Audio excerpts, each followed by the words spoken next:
What you're looking at is a biological wave that consumed 60 million acres of the Australian continent, a landmass nearly the size of Wyoming. This invasive species moved so fast that at its peak, this green shadow advanced at a rate of 100 hectares every single hour. The fierce invasion caused such a serious crisis across Queensland and New South Wales that entire communities faced economic devastation. With no natural predators to keep it in check, the species created impenetrable barriers 6 feet high, while rendering thousands of miles of farmland and grazing pastures unusable. But this was not a disaster of natural means, but rather an ill-judged government strategy that backfired and triggered the continent's greatest biological crisis. For over half a century, the survival of an entire nation rested on a single insect from South America. This is the story of the prickly pear invasion and how an impending ecological collapse led to the most successful biological control program in history. The tragedy began in 1788.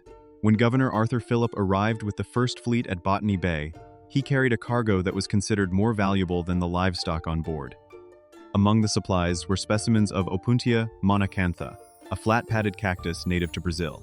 To provide the historical benchmark, while the United States was finalizing its constitution and the French monarchy was months away from collapse, the British Empire was attempting to engineer a chemical monopoly in the Pacific.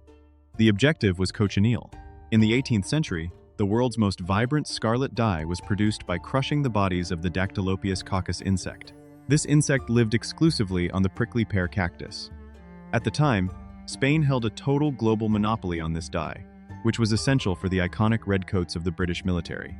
Sir Joseph Banks, the lead scientific advisor to the Crown, believed that if the British could establish their own cochineal nurseries in the New South Wales colony, they could strip Spain of its economic leverage.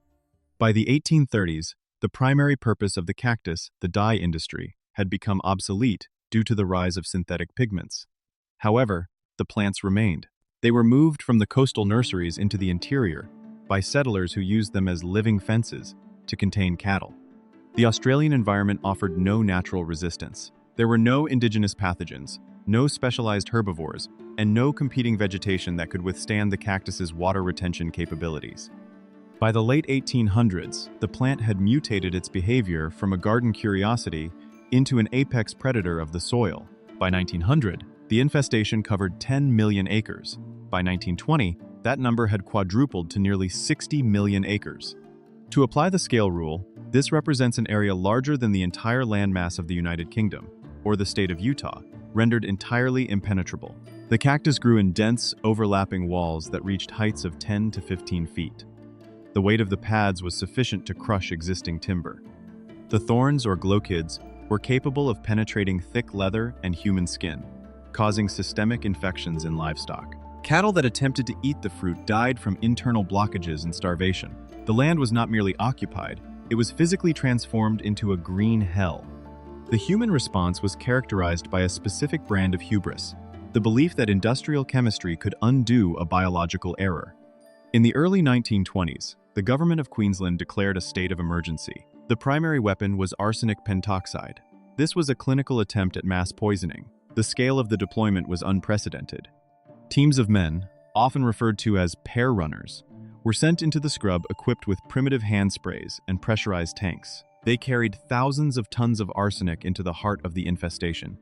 Between 1921 and 1932, over 3 million pounds of arsenic were poured directly onto the Australian earth. To understand the gravity of this intervention, consider that this volume of toxin was sufficient to contaminate the groundwater of an entire region for generations. The men tasked with the application suffered from chronic respiratory failure and skin lesions. But the cactus was resilient.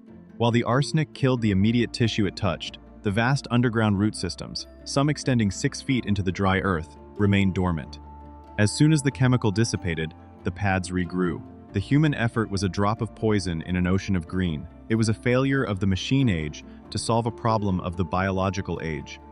By 1924, the government realized that the continent was being lost. 1 million acres of prime agricultural land were being consumed every year. Homesteads that had been built over decades were abandoned in months. The cactus would grow through the floorboards of houses and eventually collapse the roofs under its weight. The turning point was an admission of guilt. Humans could not outmuscle the Opuntia. They had to find a biological executioner.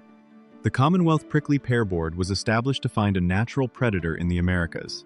They eventually identified a small, unassuming silver-gray moth from Argentina, Cactoblastus cactarum.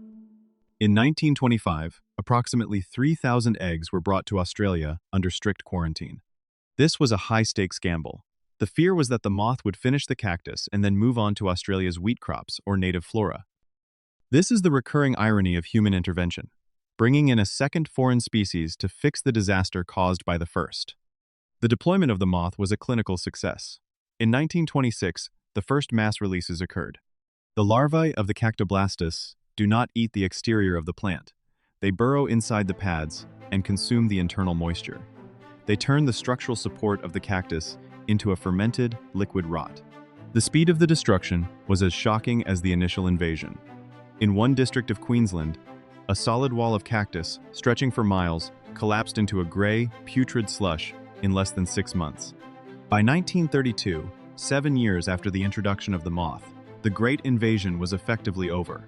Approximately 90% of the 60 million acres were cleared. The land was reclaimed, but it was a scarred landscape. The phosphorus and nitrogen balance of the soil had been permanently altered by the mass decomposition of billions of tons of vegetable matter. Today, the opuntia is not extinct in Australia, but it is managed. This management is now a matter of digital precision. Conservationists utilize satellite-based spectral imaging to monitor the density of cactus patches across the outback.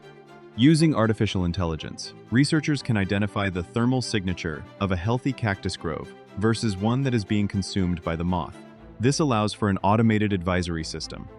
If a patch of cactus begins to expand beyond a certain coordinate, drones are deployed to drop new populations of moth eggs with surgical accuracy. We have moved from the era of pouring arsenic onto the ground to the era of managing biological equilibrium through algorithms. It is a silent, ongoing war.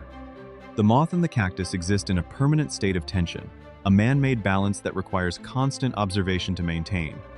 The story of the prickly pear is a clinical record of human short-term thinking. We imported a species for the sake of a textile dye and nearly lost a continent in the process. It serves as a witness to the fact that when we attempt to engineer nature for our own profit, the cost is often measured in decades of ecological recovery. The prickly pear did not just change the landscape, it changed the definition of human intervention. If this analysis of human hubris and ecological resilience was of value to you, please join us here at Wildline. Subscribe and stay tuned as we continue to investigate the living world we were taught to forget.